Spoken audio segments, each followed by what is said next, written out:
Olá amigos, eu sou o professor Alexandre e hoje, dentro de Ciências Humanas e Suas Tecnologias, em Geografia, vamos conversar um pouco sobre as agressões ao meio ambiente.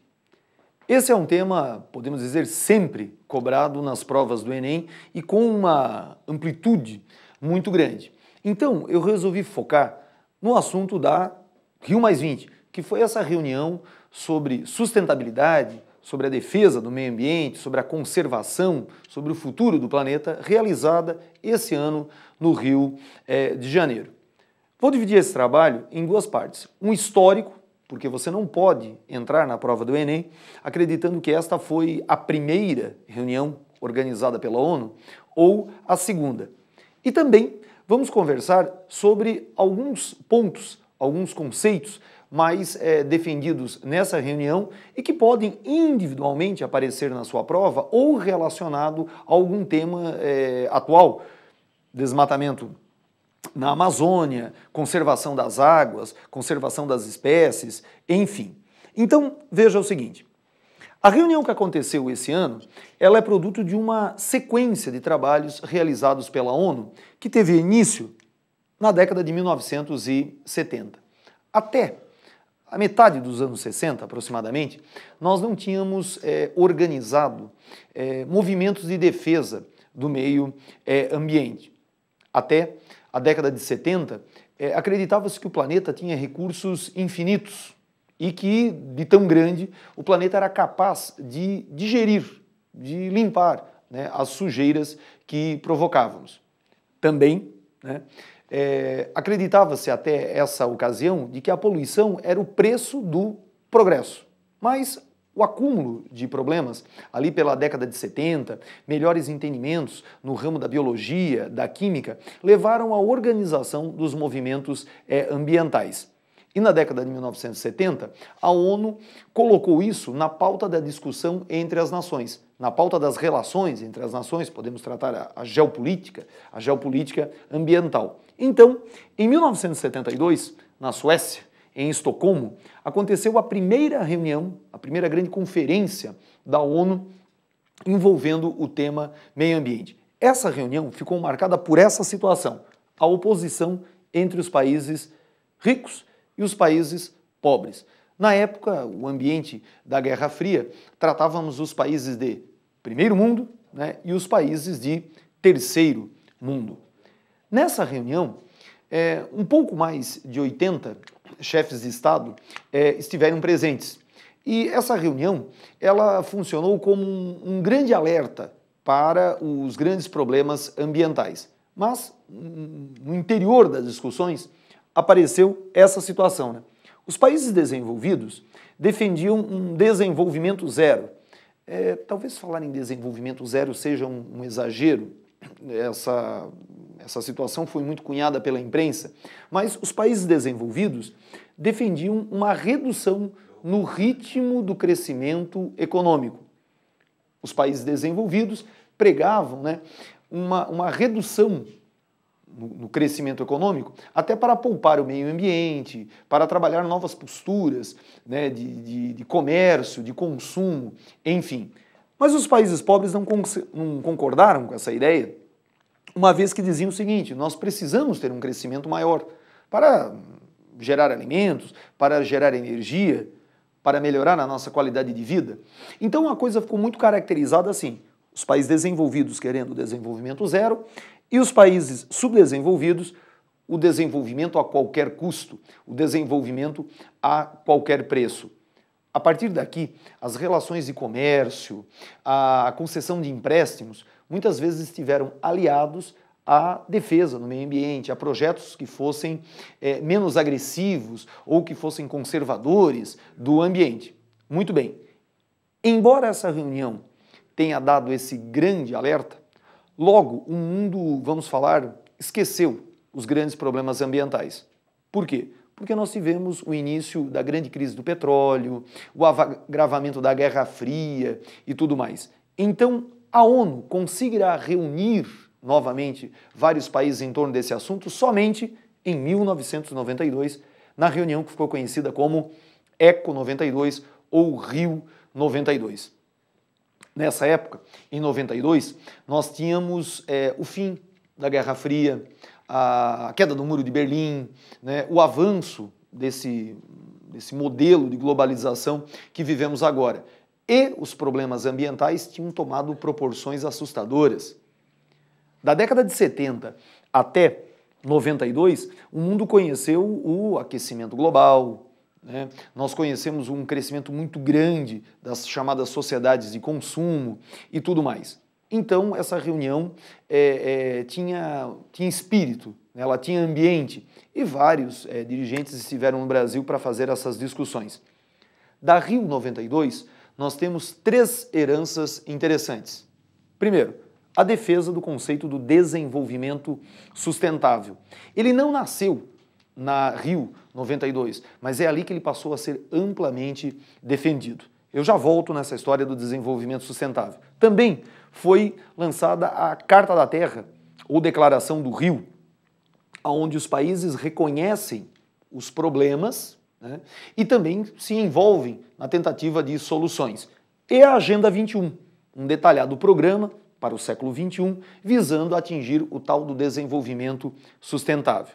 Mas veja, para que você atinja o desenvolvimento sustentável, que foi a grande defesa lá da Eco 92, nós precisamos tomar algumas políticas. Eu já detalho isso para você.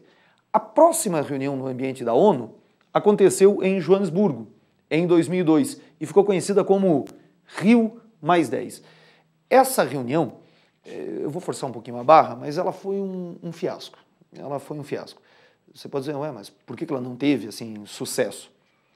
Se a Rio 92 foi uma reunião importante, se ela reuniu tanta gente, né, por que 10 anos depois nós tivemos uma reunião fraca?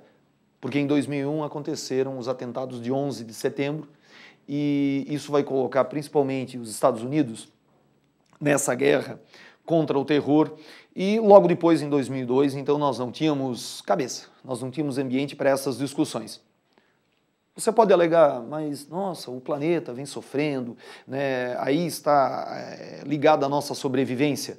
Mas, infelizmente, né, outros interesses, principalmente os econômicos, muitas vezes ultrapassam, suplantam, né, ficam acima da necessidade de conservação, de preservação, de recuperação. Então, a reunião de 2002, ela, vamos falar assim, ela foi um fiasco. A próxima reunião, então, aconteceu esse ano, que foi a Rio+20.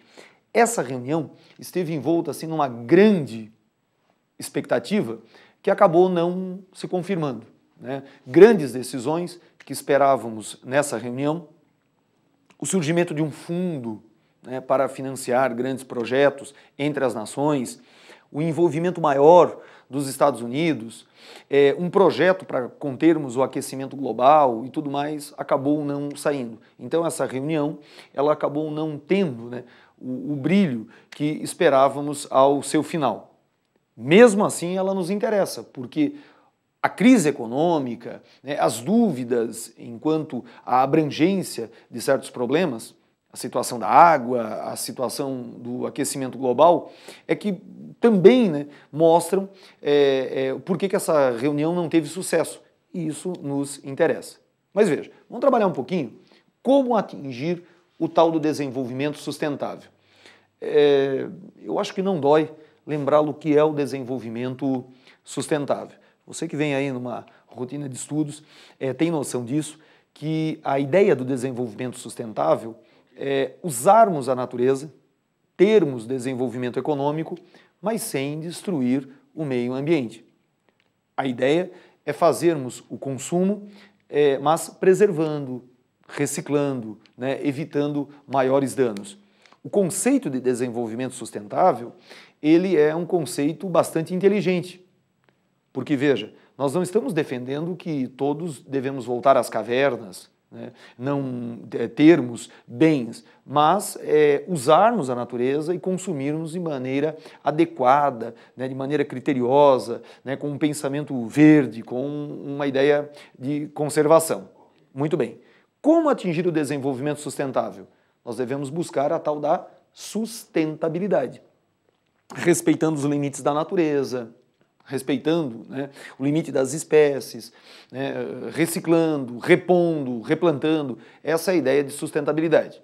Segundo ponto, né, responsabilidade ambiental. Então, no momento que você for fazer uma obra, desenvolver um produto, destinar o seu lixo, você ter esta responsabilidade. Nós devemos até buscar, no momento do consumo, empresas que tenham responsabilidade ambiental. Empresas que mostrem, né, que têm atividades de conservação, de renovação, de utilizar materiais que sejam menos impactantes, essa situação. Outro item, o consumo consciente. Compre aquilo que você precisa, né?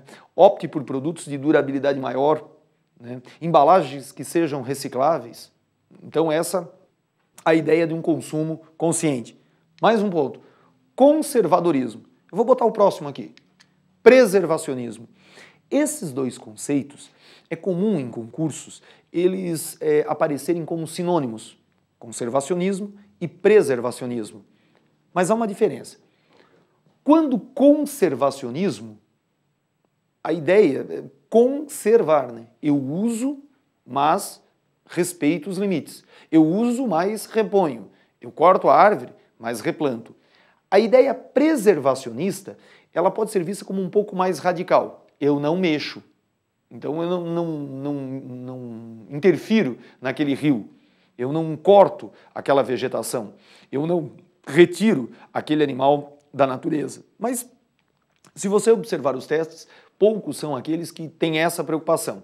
Em geral, eles acabam sendo trabalhados como sinônimos. Então, a ideia para atingirmos o desenvolvimento sustentável é conservarmos, preservarmos. Muito bem. Outro item importante. Quando realizar uma obra, quando desenvolver um produto, né, termos o cuidado para que exista o tal do EIA, o Estudo de Impacto ao Meio Ambiente, e o RIMA, o Relatório de Impacto ao Meio Ambiente. Na atualidade, conversamos muito sobre preocupações com as obras de hidrelétricas na Amazônia. É o caso da hidrelétrica de Belo Monte. Muitas vezes nos causa preocupação, né, que uma obra dessa, que todos falam que causará impacto, ela foi liberada para ser executada. Por que isto ocorreu? Porque o estudo de impacto ao meio ambiente e o relatório de impacto ao meio ambiente mostram que é possível fazer essa obra preservando, conservando, embora muitos tenham divergências, né, mas os estudiosos envolvidos apontam isso, né? Foi feito um estudo do impacto ao meio ambiente. A obra pode ser realizada. O relatório de impacto mostra que devem ser feitas depois esta obra de conservação ou aquela. Então é importante, ó, EIA-RIMA. Nós já tivemos vários concursos aí em que aparecem essas siglas e é bom você, né, ter familiaridade com elas. E também o conceito de poluidor-pagador. Responsabilizar aquele que é o poluidor. Essa noção de poluidor-pagador, ela não é apenas uma noção punitiva.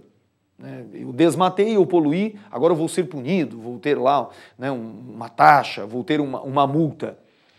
Eu sei que realizando certa atividade eu vou causar um impacto ao meio ambiente. Eu me antecipo realizando o quê?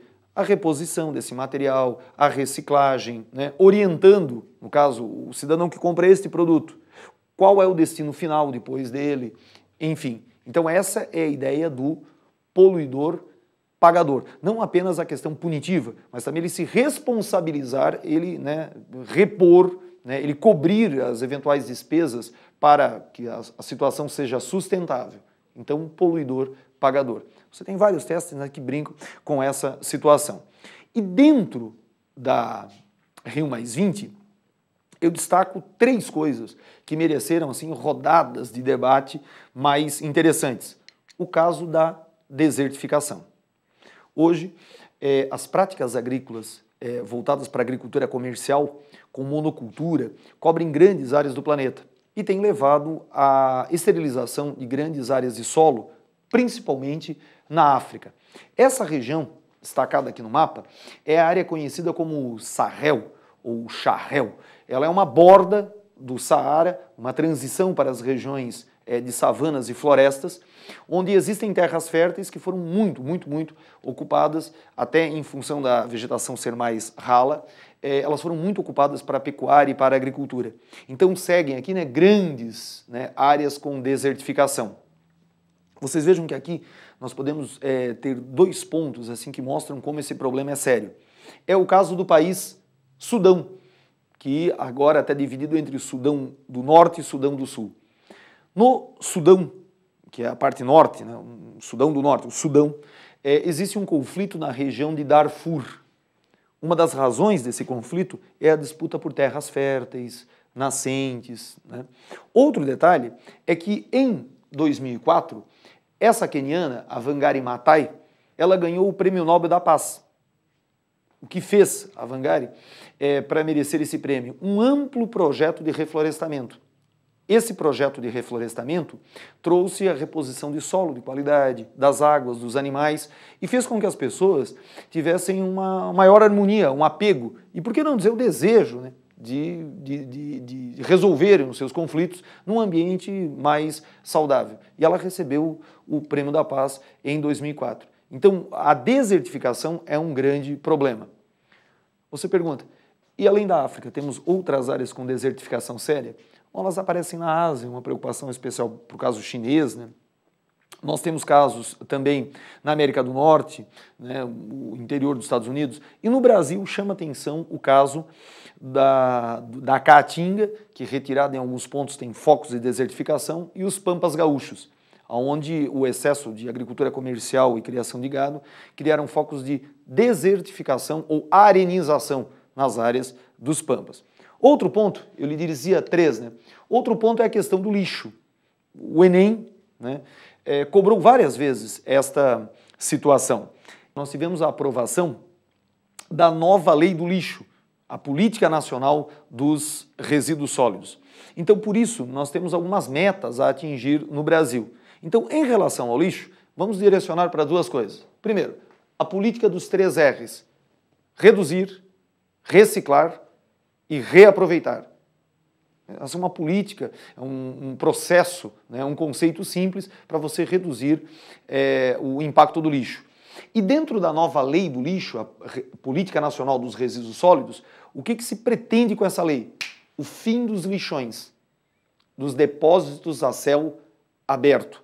O que se espera é que o lixo seja lançado nos aterros sanitários e que também, né, o lixo seja separado, reciclado e tudo mais.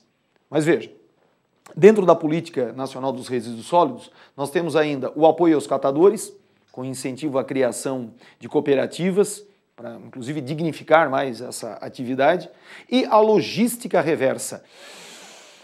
Vão apostar em alguma coisa? Eu tenho muito medo dessa história da logística reversa. Por quê? Porque esse é um conceito que até o nome, né, parece assim um pouco complexo, mas não tem nada de complexo aqui, mas talvez seja a coisa mais ousada pretendida pela nova lei do lixo. Então, observe aqui na tela, por favor. No que consiste uma logística? Você ter, né, a organização de processos para oferecer a uma empresa matéria-prima e que o produto chegue ao seu consumidor final. Então, nessa sequência aqui, dê uma olhada, você tem a seguinte situação, né? Matéria-prima, energia e mão de obra.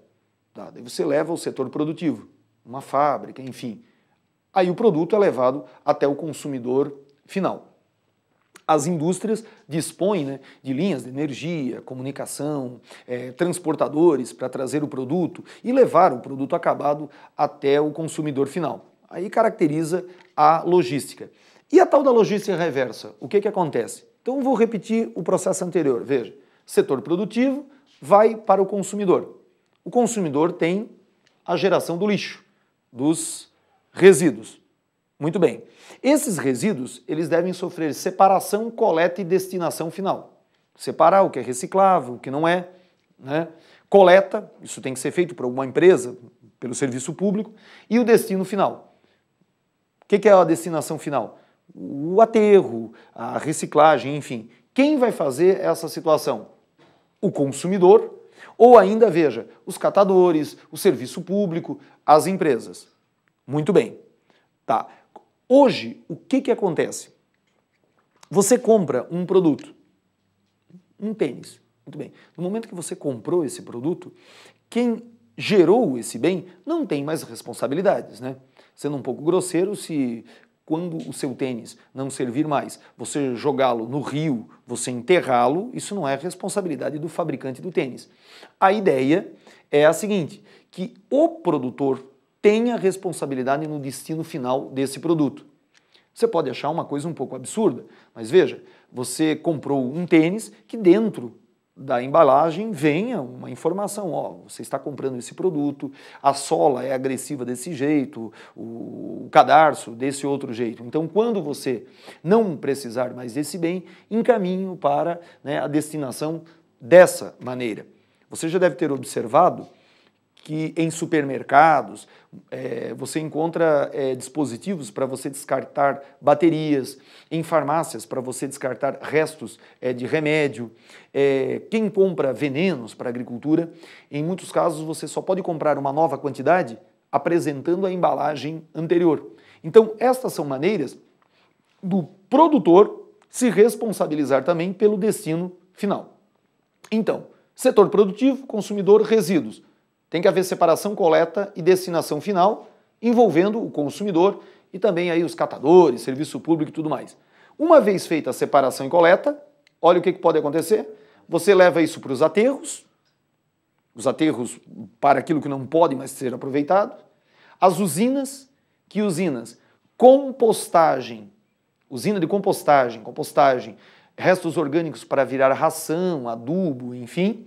Usinas de reciclagem, né? Até porque não falar usinas termoelétricas que vão queimar esses resíduos. Nós temos usinas de incineração para alguns produtos.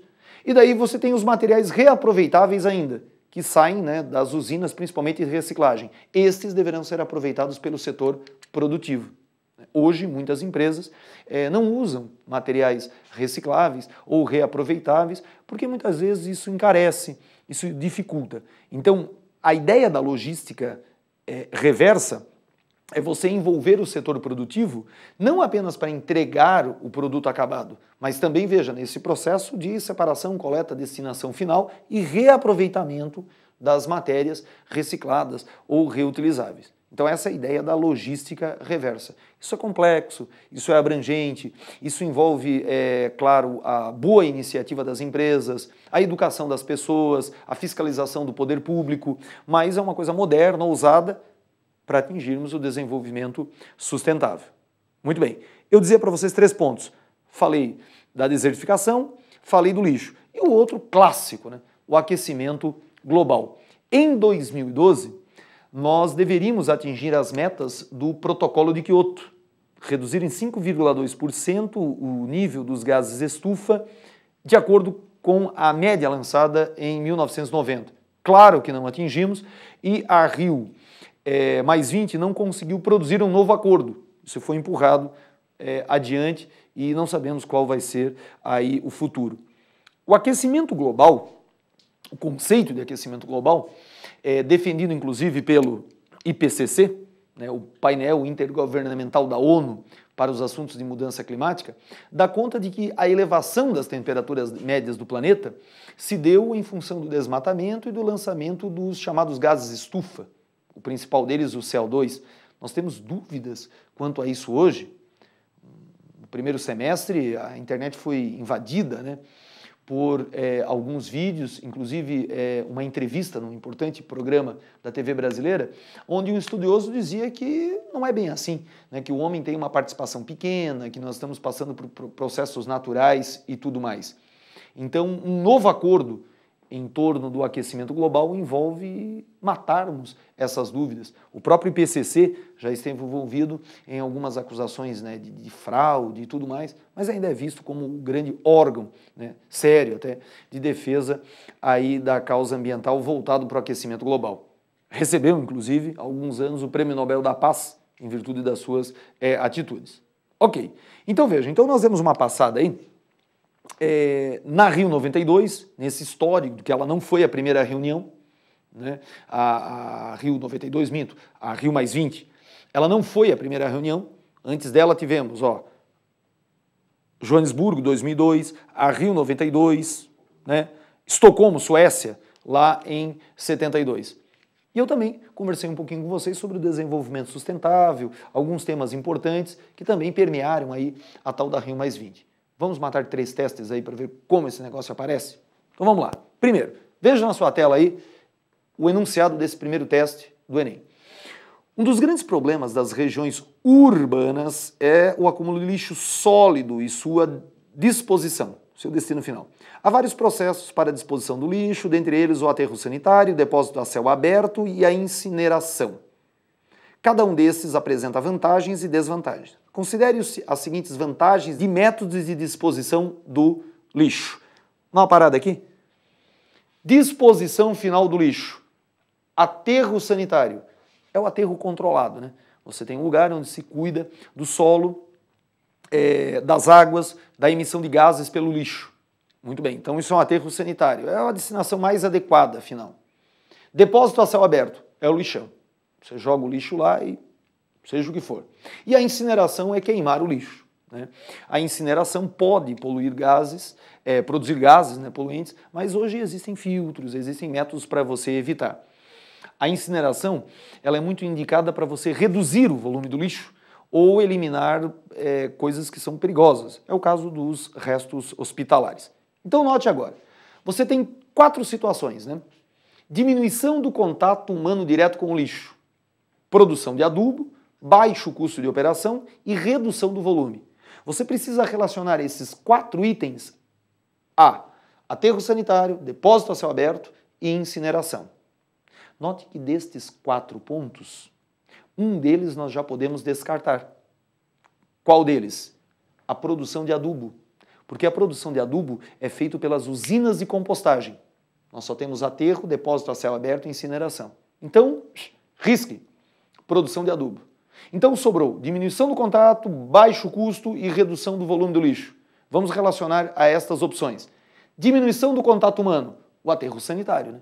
Porque o aterro sanitário você vai botar o lixo lá, é controlada a contaminação da água, a eliminação de gases, e ele depois vai ser coberto para que não tenha contato com as pessoas, com outros animais e tudo mais. Tá. 1 com aterro sanitário. 2 nós descartamos. Baixo custo de operação é o depósito a céu aberto, o lixão. Num primeiro momento, o custo de operação é muito pequeno, né? Você pega, joga o lixo lá e tal. Depois você pode ter consequências sérias. Mas, a princípio, é um baixo custo de operação. Redução do volume do lixo. Ó, sobrou a incineração. Então, como é que fica o gabarito? Alternativa B, né? Fazendo aí a relação. Muito bem. Note que esse teste ele pode ser aberto, né, para variações. Ele poderia muito bem ser requentado nessa prova em função da nova lei do lixo.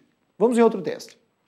Esse teste trata sobre o aquecimento global. Nós temos aí 2 charges, né, bem interessantes. Na primeira você vê 2 pinguins conversando em 2100 no Polo Sul. E um deles diz, gente, né? Você vê lá um sol escaldante, cactos, ossos de animais mortos, né? Um terror. E ao lado, 2 índios olhando para a selva destruída e o índio pequeno diz, pai, agora que consegui crescer, entendo por que precisamos de cestas básicas para sobreviver. Bom, então aqui discutindo a destruição da natureza e o aquecimento global. Tá. Reunindo as informações contidas nas 2 charges, infere-se, observa-se, pode-se afirmar que os regimes climáticos da Terra são desprovidos de padrões que os caracterizam. Errado. O clima é a sucessão de tipos de tempo. Portanto, os climas, eles têm padrões. 2 exemplos. No sertão nordestino é quente, com chuvas escassas e irregulares. Na floresta equatorial, o clima é quente e bastante chuvoso. Então, os climas são caracterizados por padrões. Muito bem. Alternativa B. As intervenções humanas nas regiões polares são mais intensas que em outras partes do globo? Também é errado, né? As regiões polares estão incorporadas ao sistema produtivo, mas muito menos, né, do que outras regiões. A Antártica, então, protegida, né, pelo Tratado Antártico. Aqui eu abro um parênteses. É possível que você tenha acompanhado aquele acidente ocorrido na estação brasileira, Comandante Ferraz. Nossa estação pegou fogo. Veja que lá o Brasil não mantinha uma mineradora, mas sim uma área de pesquisas para fins pacíficos, climáticos e tudo mais. Então as regiões polares não são aquelas mais agredidas, mas sim as regiões temperadas, tropicais e tudo mais. Errado a B. Vamos na C. O processo de aquecimento global está detido com a eliminação das queimadas? Errado e absurdo. Até porque sabemos que as queimadas, embora tenham reduzido, elas ainda ocorrem e contribuem muito, né, para o lançamento de gases estufa. A destruição das florestas tropicais é uma das causas do aumento da temperatura em locais distantes do globo? Isso mesmo. Né? Então veja, a destruição das florestas tropicais é um fator importante. E ainda a poluição dos carros, fábricas e tudo mais. Alternativa D, correto. Os parâmetros climáticos modificados pelo homem afetam todo o planeta, mas os processos naturais têm alcance regional? Errado, né? Os processos naturais e também os impactos das atividades humanas, antrópicas, têm uma situação de geração local, mas abrangência regional, global e tudo mais. Portanto, questão 2, alternativa D. Nosso último teste. Vamos ao nosso último teste. Esse teste trata sobre a biodiversidade. E o enunciado, ele já define, né, a situação da biodiversidade. Vamos lê-lo. A biodiversidade diz respeito tanto a genes, espécies, ecossistema, como às funções e coloca problemas de gestão muito diferenciados. É carregada de enorme valor. Proteger a biodiversidade pode significar eliminar a ação humana, como a proposta de ecologia radical. A proteção das populações cujos sistemas de produção e cultura repousam num dado ecossistema. A defesa de interesses comerciais de firmas que utilizam a biodiversidade como matéria-prima para produzir as mercadorias. De acordo com o texto, o tratamento da questão da biodiversidade no planeta. Observe que o enunciado define biodiversidade. É a riqueza, é a variedade de vida que você tem numa certa região ou observando o planeta como um todo. Para preservá-la, isso envolve princípios de conservação do meio ambiente, envolve as comunidades locais, algumas delas nativas, algumas delas como indígenas, e também interesses de grandes corporações. Então você tem visões diferentes quanto à utilização dos recursos naturais. Isso nós temos contemplado na alternativa E, que ela diz assim: há diferentes visões em jogo, tanto as que só consideram aspectos ecológicos, quanto as que levam em conta aspectos sociais e econômicos. Note que as demais alternativas não têm cabimento, né? O principal desafio é conhecer todos os problemas dos ecossistemas para conseguir protegê-los da ação humana. Os tópicos mostram que existem interesses diferentes, de conservação, de interesses das comunidades e de grandes corporações. Contemplado na alternativa E. Os direitos e os interesses comerciais dos produtores devem ser defendidos, independente do equilíbrio ecológico? Não. Os interesses, vamos falar capitalistas, devem respeitar o limite do meio ambiente, preservação e as comunidades locais. C. Deve-se valorizar o equilíbrio do meio ambiente, ignorando-se os conflitos gerados pelo uso da terra? Não. Você deve ver a natureza como uma mercadoria, mas valorizar as pessoas ali, conservar o meio ambiente. D. O enfoque ecológico é mais importante que o social? Podemos parar de ler, né? Só existe um enfoque ecológico para o desenvolvimento sustentável se você levar em conta as pessoas que estão ali. Sua qualidade de vida, educação, saúde, e o que envolve aspectos bastante abrangentes. Então, na questão 3, alternativa E. Então, amigo, fechamos aí mais uma aula do Enem, visando o seu sucesso. Espero que tenha sido proveitoso e até mais.